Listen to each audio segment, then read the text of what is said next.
नमस्कार, आप देख रहे हैं लाइव इंडिया न्यूज और आपके साथ मैं हूं ऋषिका।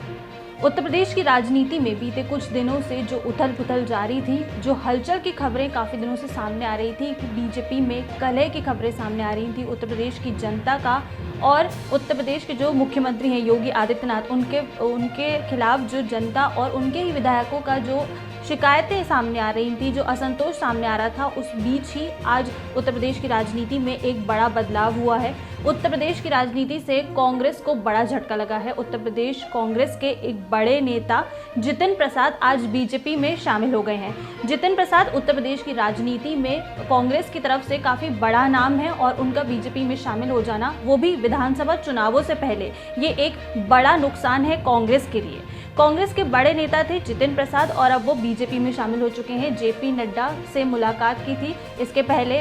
जितिन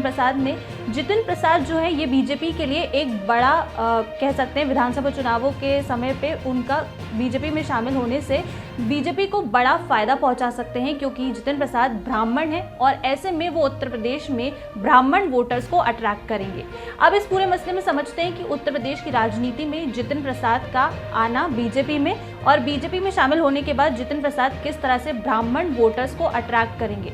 उत्तर प्रदेश में जो ब्राह्मण वोटर्स हैं उनका 12 से 17% योगदान रहता है और इसके पहले भी, और जो मतलब ये जो 17% तक जो उनका योगदान रहता है ब्राह्मण वोटर्स का, इसके साथ ही 5 से 10% और जो हैं ये वोटर्स अन्य वोटर्स को इफेक्ट करते हैं। इसलिए उत्तर प्रदेश की राजनीति में जो ब्राह्मण वोटर्स हैं या वोट बैंक है, उसको बीजेपी में लेना, बीजेपी को अपनी तरफ लेना काफ़ी ज़्यादा महत्वपूर्ण हो गया था। और 1989 तक जो कांग्रेस के साथ थे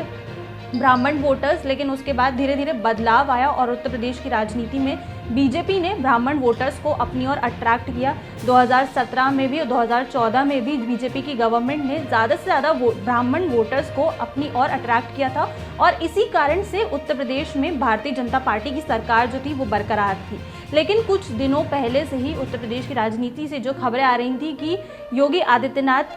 के जो मंत्री हैं और जो वहाँ के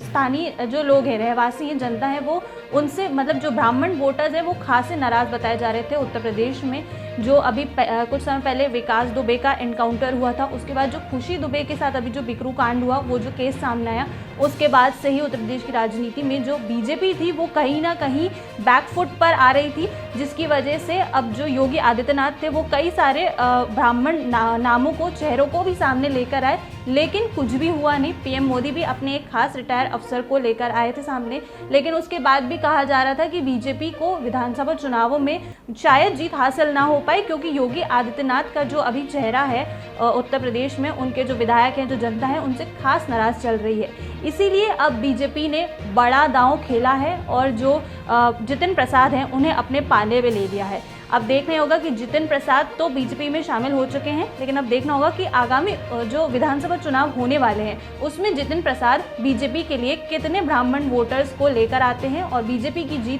जीत होती है या नहीं होती है, या कांग्रेस को जितिन प्रसाद के बीजेपी में शामिल हो जाने से क्या नुकसान होगा, ये तो आगामी विधानसभा चुनावों में ही पता चलेगा। नमस्कार।